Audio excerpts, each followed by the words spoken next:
Career के बारे में हम लोग पढ़ रहे हैं। 2 चैप्टर और चलेंगे प्रीफेस के। व्हाट द डॉग सॉ का प्रीफेस चल रहा है अभी। ये बताते हैं कि जो किताब है what the dog saw 3 parts में डिवाइड किया है इन्होंने। तो 3 सेक्शंस क्या क्या हैं उनके। All the pieces with what the dog in the what the dog saw come from pages of the New Yorkers when I have been staff writer since 1996, where I have been staff writer since 1996 में इन्होंने join किया था new yorker.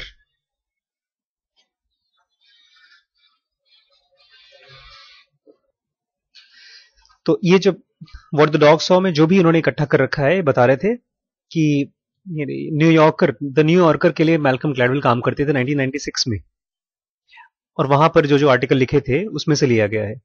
Out of the countless articles I have written over the period, ढेर सारे articles जो मैंने लिखे हैं उस टाइम पर, दीज आर माई फेवरेट्स, ये मेरे फेवरेट्स हैं। I have group them into 3 categories, मैंने इनको 3 कैटेगरीज में ग्रुप किया है मैं। The first section is about obsessives and what I like to call minor geniuses. बोलता है पहला सेक्शन जो मेरा है वो ऑब्सेसिव लोगों के बारे में है, जिनको मैं माइनर जीनियस के नाम से बोलूंगा। ऑब्सेसिव मतलब जानते हैं ना, ऑब्सेसिव मतलब थोड़ा सन की टाइप के लोग, हाँ बार बार वो करना, परफेक्शनिस्ट टाइप के लोग जो होते हैं ऑब्सेसिव। एक बार दरवाजा बंद कर दिया, एक बीमारी भी है ऑब्सेसिव के नाम से, ओसीडी, ऑब्सेसिव कंपल्सिव डिसऑर्डर। तो ये उनका नाम माइनर जीनियस भी कहता है।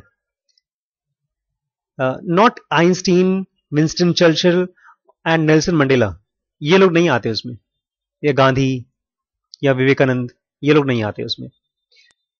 And the other towering architects of the world in which we live, बड़े बड़े जो आर्किटेक्ट दुनिया को बनाने वाले लोग, जिसको हमारी जिनोगा की भाषा में कहते हैं, जिसकी 2+ जिनोगा यूनिट हो जाती है, वो सेक्शन 2 में लिखा है जिनोगा में। वो लोग दुनिया को डिसाइड करते हैं कहां जाएगी दुनिया। प्लस साइड में भी और माइनस में भी होते हैं, हिटलर जैसे लोगों का भी इंटेंसिटी बहुत हाई होता है, बट नेगेटिव साइड में। हाँ अभी नहीं नाम लेंगे, फ्रेश मरे बेचारे। इसमें कौन आते हैं, बट पीपल लाइक रॉन पोपेल। कौन? रॉन पोपेल, हु सोल्ड चॉपोमैटिक, चॉपिंग की मशीन, चॉपोमैटिक, एंड शेरले पोलिकॉफ, या तो शेरले पॉलिकॉफ के बारे में बात करेंगे हम, who famously asked does she और डजंट शी, उनका तकिया कलाम था, वो करती है नहीं करती है, only her hair dresser knows for sure, उसके खाली बाल काटने वाला जानता है। बहुत से लोगों का तकिया कलाम होता है ना, तकिया कलाम जानते हैं ना, बार बार एक ही सेंटेंस को रिपीट करने वाला। यूं के नहीं होती शोले पिक्चर में, वो हमेशा वो बसंती बार बार बोलती थी, यूं कि हमें ज्यादा बात करने की आदत तो है नहीं, तो बार बार ये बोलता था वो। उसका नाम है पॉन पोपिल, आएगा अभी, इसकी लंबी कहानी चलेगी इसकी। सेकेंड सेक्शन में, तो पहले सेक्शन में तो कुछ लोग हैं जो बहुत महान नहीं है, लेकिन फिर भी बहुत सन की टाइप के हैं और बहुत सक्सेसफुल हुए हैं। सेकेंड सेक्शन में आता है is devoted to theories, to ways of organising experience. कुछ थियरीज इन्होंने निकाली हैं। सबसे अच्छी बात मुझे लगती है ग्लैडवेल की कि ये अपनी कंक्लूजन्स निकालते हैं, थियरीज निकालते हैं। तो बोलते हैं theories to ways of organising experience, experience को ऑर्गेनाइज करने की थियरी है सेकेंड सेक्शन में। How should we think about homelessness and financial scandals, homelessness, बिना घर वाले जो लोग रहते हैं उसके बारे में, या बड़े बड़े फाइनेंशियल स्कैंडल्स, घोटाले जो होते हैं वो, और a disaster like the crash of challenger. Challenger जानते हैं, स्पेसशिप शटल उड़ने से पहले ही धुड़ूम हो गया था, नहीं पढ़ा आपने? उसकी बहुत अच्छी चैप्टर है, मैं हो सकता है आज ही टाइम निकाल के पढ़ूंगा। छोटा सा पीस है चैलेंजर का, वेरी वर्थ वाइल, बहुत अच्छा है। तो चैलेंजर का क्रैश है, उसके बारे में। तो सेकंड थियरी है किस चीज के बारे में, अबाउट ऑर्गेनाइजिंग एक्सपीरियंस, हम अपने दिमाग में एक्सपीरियंस को कैसे ऑर्गेनाइज करते हैं, उसकी theories. Third section wonders about predictions we make about people. ये बहुत कम लोग, अभी पिछले साल 2 साल से हम लोग डिस्कस कर रहे हैं कि जो हम प्रेडिक्शंस करते हैं लोगों के बारे में, पहले से अनुमान लगाते हैं, पूर्वानुमान लगाते हैं, ये तो बहुत आगे बढ़ेगा, ये नहीं आगे बढ़ेगा, उसके बारे में। How do we know whether someone is bad और स्मार्ट? हम कैसे जानते हैं कि कोई आदमी अच्छा है या कोई खराब है? और capable of doing something really well, या हमको कैसे अंदाजा लगाते हैं कि ये आदमी इस काम को बहुत अच्छे से कर लेगा या नहीं कर पाएगा? एज यू सी, जैसा आप देख रहे हैं, I am sceptical about how accurately we make any of these judgments. बोलते हैं मैं स्केप्टिकल हूं। स्केप्टिकल मतलब डाउटफुल। मुझे नहीं लगता कि हम लोग सही सही प्रेडिक्शन कर पाते हैं। I am sceptical about how accurately we make any of these judgments. बोलते हैं हम लोग अपने जजमेंट्स में जब हम प्रेडिक्शंस करते हैं बहुत एक्यूरेट नहीं है, हमारे तुक्के बहुत गड़बड़ होते हैं। इसमें वो जेन कहानी सुनी है ना, जो बोलता है जेन मास्टर के पास एक बहुत सुंदर सफेद घोड़ा था। एक फिल्म में डायलॉग, फिल्म का डायलॉग भी है ये। टॉम हैंक्स उसमें एक्टर हैं। तो उसमें ये होता है कि जेन मॉन्क था, उसका घर में सफेद घोड़ा था। तो राजा ने कहा मुझे दे दो, तो उसने कहा मैं नहीं दूंगा। तो लोगों ने कहा very bad very bad very bad. तो उसने कहा तुम जजमेंट क्यों कर रहे हो? बस द फैक्ट इज राजा ने मुझसे घोड़ा मांगा, मैंने दिया नहीं। बोलते दे देते तो बहुत पैसा मिलता तुम्हें।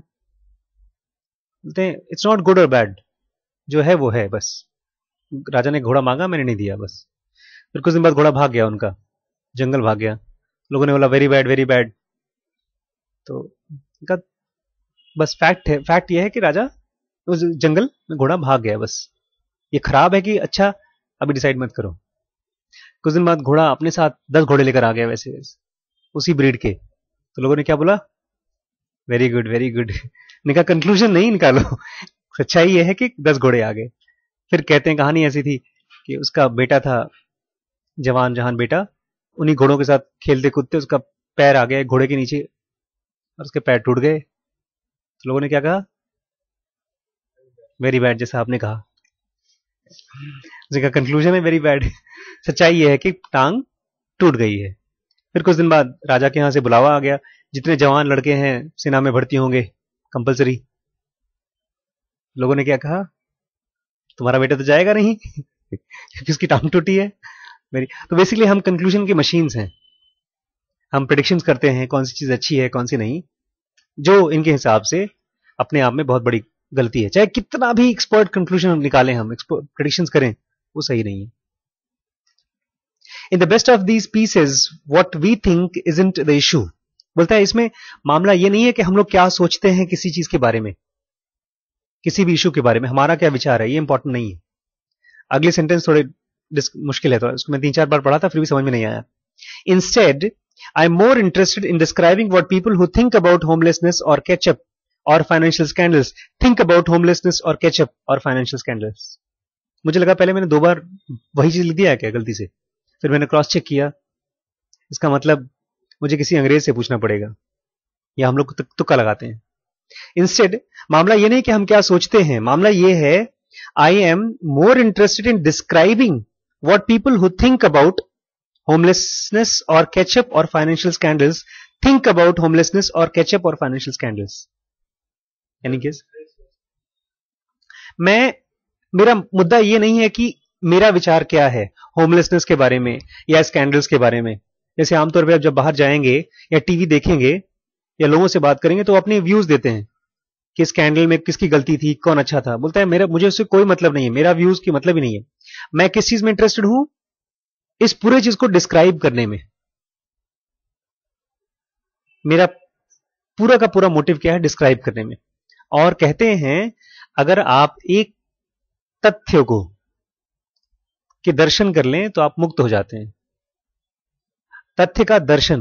लेकिन हम लोग तथ्य का दर्शन नहीं करते, झूठ का दर्शन करते हैं। हम लोगों के व्यूज का दर्शन करते हैं। उसने कहा था तो उसके हिसाब से उसकी गलती थी। ये कह रहे हैं मेरा इससे मतलब ही नहीं है कि किसी मुद्दे पर, स्कैंडल पे, घोटाले पे, या होमलेसनेस पर, या केचप की बात आएगी। सॉस नहीं होता केचप, उसके बारे में मेरा व्यूज क्या नहीं बता रहा हूं। मैं उस चीज को कोशिश करूंगा एज इट इज डिस्क्राइब करने का, बस। ये कह रहा है I am more interested in describing what people who think, जो उन अबाउट होमलेसनेस और कैचअप और financial scandals think about homelessness और कैचअप और फाइनेंशियल, वो लोग क्या सोच रहे हैं उसको डिस्क्राइब करने की कोशिश करूंगा। मेरा व्यूज नहीं है इसमें। ये अपने आप को निकालने की कोशिश कर रहे हैं। क्लियर? नहीं? ठीक। I don't know what to conclude about Challenger crash. बोलता है चैलेंजर क्रैश इतना बड़ा स्पेसशिप बनाया था, रॉकेट बनाया था, नासा ने बनाया था, वो क्यों किसकी गलती से क्रैश हुआ उसके बारे में मैं कुछ नहीं जानता हूं, मैं कुछ कंक्लूजन नहीं निकाल सकता हूं। इट्स जिब्रिश टू मी, मेरे लिए तो वो सब मतलब जिब्रिश है। जिब्रिश मतलब मैं कुछ समझ ही नहीं सकता इसके बारे में। Neatly printed indecipherable lines of numbers and figures on graph paper। बोलता है सुंदर सुंदर नंबर हैं, ग्राफ पे ढेर सारे नंबर है, मेरे लिए क्या मतलब है उसका। But what if we look at the problem through someone else's eyes from inside someone else's head. तो मैं अपने व्यूज नहीं बता रहा हूं कि मेरे हिसाब से क्रैश जो हुआ क्यों हुआ, मैं तो जिस बंदे ने बताया है मैं उसकी बात आपको बताने की कोशिश कर रहा हूं। और धन्यवाद है मैल्कम ग्लैडवेल जैसे लोगों की, जो लोग लिखते हैं किसी और की व्यूज, क्योंकि बहुत बार किताबें पुरानी हो जाती हैं या आउट ऑफ प्रिंट हो जाती हैं। ज़नोगा आउट ऑफ प्रिंट हो गई है। अब अगर कोई उसको मोहब्बत करके अपनी गाड़ी कमाई ना लगाए उसमें तो खत्म हो जाएगी। पॉसिबिलिटी यह है कि हम उसको प्रिंट कराएं, हम अपने उसमें व्यूज डाल दें तो पोल्यूट हो सकता है उसका, चीजें डाइल्यूट, लेकिन कम से कम जिंदा तो रहेगा। तो ये बोल रहे हैं कि मैं अपनी व्यूज नहीं दे रहा हूं, मैं खाली उस बंदे का जिस के नजर से उस बंदे के दिमाग में क्या चल रहा है इसको लेकर के वो आप तक पहुंचाऊंगा। You will for example come across an article which I try to understand in which I try to understand the difference between choking and panicking। बोलता है एक आर्टिकल आएगा जिसमें मैं समझने की कोशिश करता हूं इन दो चीजों के बारे में डिफरेंस। चोक करने, जब हम कोई काम करते हैं तो चोक कर जाते हैं, और दूसरा है पैनिक करने में, और दोनों में बहुत बड़ा डिफरेंस है। इसको स्पीकर बंद कर दीजिए और फैन चला लीजिए, नहीं तो आपको गर्मी लग जाएगी। चोक, जब घर में कहीं आग वाग जल जाए तो हमारा गला चोक हो जाता है, उसको चोकिंग बोलते हैं। और जब पैनिक मतलब पैनिक अटैक आता है, बहुत घबरा जाते हैं, डर लगता है, तो उसको पैनिक बोलते हैं। बोलता है इन दोनों में डिफरेंस हम निकालने की कोशिश करेंगे एक आर्टिकल में। और इसके बारे में क्यों बोलता है, मेरा इंटरेस्ट कहां से आया, बोलता है मुझे इंटरेस्ट आया किस चीज में, यहां से। The piece was inspired by John F Kennedy junior fatal plane crash. John F junior का प्लेन क्रैश हुआ था जिसमें मर गए थे वो in July 1999। He was a novice pilot in bad weather who lost the horizon, as pilot like to say, and went into spiral dive। बोलता है जो पायलट चला रहा था ना हवाई जहाज, वो नया था, नौसिखिया था, नोवाइस था, और वो जब वेदर गंदा हो गया, ही लॉस्ट होराइजन, सामने दिखा नहीं उसको, और जब दिखा नहीं तो एज अ पायलट, जैसे पायलट बोलते हैं कि लॉस्ट होराइजन, उसको दूर का दिखा नहीं, और वो किस चीज में चला गया, स्पाइरल डाइव में। तो इसने फिर क्या किया, बोलता है to understand what he experienced, उस बंदे ने क्या एक्सपीरियंस किया था उसको समझने के लिए, I had a pilot take me up same kind of plane that Kennedy flew. बोलता है मैंने पायलट को लिया और जैसी हवाई जहाज में कैनेडी गए थे ऐसी हवाई जहाज में ऊपर तक गया मैं और उसके बाद in the same kind of weather, उसी तरह का वेदर में, and I had him take us into spiral dive, मैंने उसको बोला स्पाइरल डाइव करा मेरे को ये जानना चाहते हैं कि अदर पीपल्स माइंड में क्या चल रहा है। इट वॉजंट अ गिमिक, बोलता है ऐसा मैंने मस्ती के लिए नहीं किया था, इट वॉज अ नेसेसिटी, ये मेरे लिए बहुत जरूरी था। I wanted to understand what crashing a plane that way felt like, मैं जानना चाहता था कि इस तरह से जब प्लेन क्रैश होता है तो कैसा महसूस होता है। Because if you want to make sense of that crash, it's simply not enough to just know that Kennedy did what Kennedy did. बोलता है खाली इतना जान के नहीं कि कैनेडी ने क्या किया, अरे उनकी जगह हम होते ना, हमने तो कमाल कर दिया होता, अगर होते तब। एक बहुत अच्छा डायलॉग है from a TV serial called as heroes, उसमें एक कैरेक्टर है जिसके पास सुपर पावर्स आती हैं, from his brain he can control things, but वो कंट्रोल नहीं कर पा रहा है। मतलब वो अगर 10 कदम उड़ने की कोशिश करता है तो 100 कदम जाके गिर जाता है। छोटे बच्चों को एबीसीडी लिखने में दिक्कत होती है शुरू में, ऐसे ही उसको दिक्कत हो रही है। एक बार वो बेचारा टाइम कंट्रोल करने की कोशिश कर रहा था, टाइम ट्रैवलिंग की, तो 4 दिन जाने के बजाय वो 4 साल आगे पहुंच गया फ्यूचर में, फिर पीछे आया तो मालूम पड़ा 3 साल पीछे चला गया। समझ नहीं पा रहा था कैसे कंट्रोल करूं। फिर उसको एक बंदा मिला जो इनविजिबिलिटी की पावर थी उसके पास, तो वो कंट्रोल कर पा रहा था अपनी इनविजिबिलिटी को बहुत सही तरीके से। उसने कहा मुझे मुझे सिखाओ, कैसे करते हो कैसे करते हो। है ना, मैं किसी को नहीं सिखाता पाया, अब ऐसे नहीं, प्लीज तुम्हें सिखाना सिखाना पड़ेगा, प्लीज प्लीज। बोलता मैं नहीं सिखाता खाली बोलता प्लीज सिखाओ, मुझे तुम्हें मेरे प्यार के लिए सिखाना पड़ेगा, मेरी मुझे मोहब्बत करती है लड़की, उसको बचाना है। बोलता है तुम सब ऐसे ही हो, यू आर ऑल सेम। उसने डायलॉग क्या बोला था, you are all same like rest of them. मुझे क्लियरली याद नहीं डायलॉग, मैं खोजूंगा कहाँ है पता नहीं, मुझे अभी तक याद है, उसका सेंस याद है। तो बोलता है नो नो, हमारा प्यार ऐसा नहीं है, इट्स स्पेशल।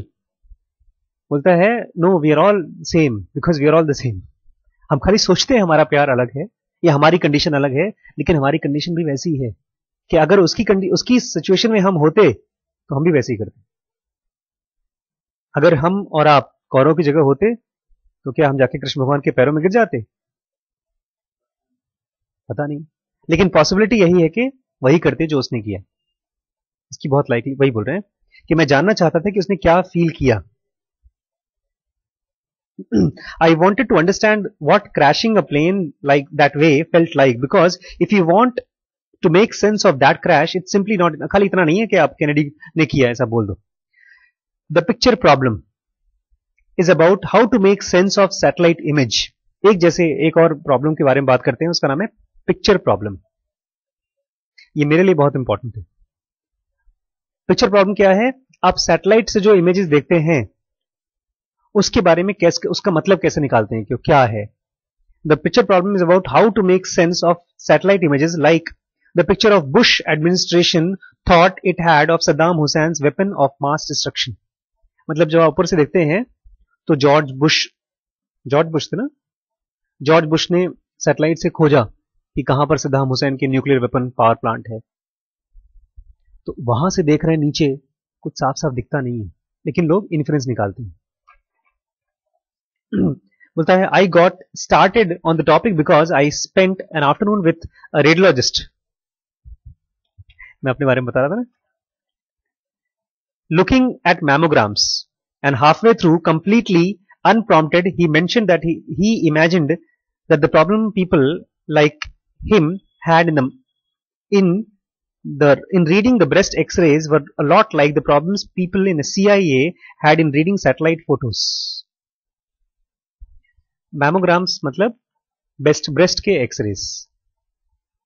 अगर मैं आपको बता दूं तो शायद मुझे नौकरी से निकाल दी जाए। ब्रेस्ट के एक्सरेज कभी भी अकेले नहीं किए जाते, उसके साथ साथ अल्ट्रासाउंड किया जाता है। अल्ट्रासाउंड के साथ ही पहले ब्रेस्ट का अल्ट्रासाउंड करिए, उसके बाद ब्रेस्ट का एक्सरे करके दोनों का कोरिलेट करके हमको रिपोर्ट देना पड़ता है। और खाली ब्रेस्ट का अल्ट्रासाउंड भी नहीं करते हम लोग, हम मैमोग्राम करके एक्सरे करके उसका रिजल्ट देते हैं। तो इसका एक्सरे डिपेंड करता है उसकी फाइंडिंग पर और उसका रिजल्ट डिपेंड करता है इसकी फाइंडिंग पे। मतलब दोनों कंफ्यूजन कि मैं जिंदा रहूंगा तुम्हारे भरोसे, लेकिन आप जिंदा रहेंगे मेरे भरोसे, मतलब हम दोनों हवा में लटक रहे हैं। तो बहुत कुछ तुक्का होता है, और हम दोनों किस पर डिपेंड करते हैं, पैथोलॉजिस्ट के भरोसे। पैथोलॉजिस्ट कौन, जो एक इंजेक्शन लेकर आता है और जहां पर लीजन दिखाई दे रहा है ब्रेस्ट में, कहीं एक छोटा सा गांठ दिखाई दे रही है, हो सकता है वो कैंसर हो, तो वो जाकर अंदर से निकालेगा एक उसका टिश्यू। लेकिन वो जाते जाते रेडियोलॉजिस्ट से पूछ लेगा डॉक्टर साहब आपके हिसाब से क्या है ये। तो वो किस पर डिपेंड कर रहा है, हमारे ऊपर। हम किस पर डिपेंड कर रहे हैं, उसके ऊपर। ये कुल मिला के कहानी है। तो बोलता है एक रेडियोलॉजिस्ट था, वो मुझे बताता है एक्सरे देखने का वैसे ही है जैसे सद्दाम हुसैन या CIA वाले सैटेलाइट की इमेजेस देख रहे हैं। हो सकता है सद्दाम है ना, सद्दाम है तो वो जरूर न्यूक्लियर वेपन है, और अगर वहां पर गांधी जी हो तब तो आश्रम है। वही एरिया साफ साफ दिख नहीं रहा है, गोल गोल है, कुछ कुछ है, ऊपर से कहां कुछ दिखाई देता है। इस पे टॉपिक आएगा तो आप लोगों को और अच्छा लगेगा। मैंने कहीं और पढ़ा था इसको। हाँ, इसको डैनियल कानामैन ने एक्सप्लेन किया था ये चीज। I remember that moment feeling absolutely giddy. जो जब ये बात उसने बताया तो मुझे लगा मैं गिडी फील कर रहा था। गिडी मतलब मुझे चक्कर आ रहे थे यार, कि आप डॉक्टर के ऊपर कितना भरोसा करते हैं और डॉक्टर किस पे भरोसा करता है। Then there is an article after which this book is named. और एक आर्टिकल है जिसकी वजह से इस बुक का नाम आया है। It is a profile of Cesar Millan. ये बुक जिसके ऊपर लिखा है, जिसका नाम जिसके ऊपर से आया है, वो बंदा है, उसका नाम है Cesar Millan, the so called dog whisperer. तब मैंने आपसे पूछा था घोस्ट विस्परर के बारे में, उसका नाम कहा जाता है डॉग विस्परर है। कुत्तों की भाषा समझ लेता है, वो कुत्तों से बात कर पाता है। Millan can calm the angriest and the most troubled of animals with the touch of his hand. जितना भी गुस्से वाला कुत्ता हो उसको टच करके चुप करा देता है वो। What goes inside Milan's head as he does that? मिलन के दिमाग में क्या चलता है जब वो कुत्ते को ऐसे चुप कराता है तो? That was what inspired me to write the piece. उसी से मुझे लगा कि यार मैं इसके ऊपर आर्टिकल लिखूंगा इस बंदे के ऊपर। But after halfway I got through, लेकिन जब आधे रास्ते पहुंचा, my reporting I realized there was even better question. तो इससे भी अच्छा क्वेश्चन ये था, what Milan performs his magic. What goes inside the dog's head? उस कुत्ते के दिमाग में क्या चलता है जब मिलन उसको चुप कराता है? That's what we really want to know. What the dog saw. हम यही जानना चाहते हैं इस कुत्ते ने क्या देखा। करियर में इसका ताल्लुक कहां है? मैं चाहता हूं कि डॉन बॉस्को के चिल्ड्रन एकेडमी के इस दुनिया के सारे बच्चों को ऐसा करियर मिल सके जहां पर वो सुबह उठे तो बहुत खुश हो उस काम करने को। बेसिकली उन्होंने सब इकट्ठे किए हैं, मौज किया है, जा करके ऐसे लोगों से मिले। अभी आप देखेंगे 2 चैप्टर और आएगा तो बताते हैं वो कि he never wanted to be a writer. वो खेलते कुत्ते बन गए। एक ओशो से पूछा गया था कि अगर आप पूरे इतिहास में, भारत के इतिहास में 10 स्पिरिचुअल गुरुज को गिने तो कौन कौन से आएंगे? तो उन्होंने गिनाए थे, मुझे याद नहीं कौन कौन। फिर 5 कम कर दिया तो उन्होंने और गिनाए थे। फिर 3 कर दिया तो भी उन्होंने कुछ लोगों को गिनाए थे। जब 1 किया तो गेस करिए किसका नाम बोला होगा उन्होंने? नहीं, अपना नहीं बोला था। नहीं, अपना नहीं बोला था। उन्होंने नाम लिया था गोरखनाथ। गोरखपुर में जो आश्रम है ना, एक उनका मंदिर है गोरखनाथ के नाम। तो गोरखनाथ बोलते थे, हसीबा खेलिबा करही मन भंगा भंगा। हंसते खेलते हुए अपने मन को खत्म कर दो। मतलब टॉर्चर मत करो एनलाइटन होने के लिए अपने आप को, खेलते खेलते एनलाइटन हो जाओ। तो करियर भी टॉर्चरस करियर नहीं होना चाहिए। हंसते खेलते पैसा भी आना चाहिए, हंसते खेलते परिवार चलना चाहिए, हंसते खेलते बूढ़े होना चाहिए। हंसीबा खेलीबा करही मन भंगा, मन भंगा, मन भंग कर देना, डाइल्यूट कर देना, डिजॉल्व कर देना। सो लेट्स होप जो हम चाहते हैं वो हमको मिल जाए। Let's hope we enjoy reading what the dog saw.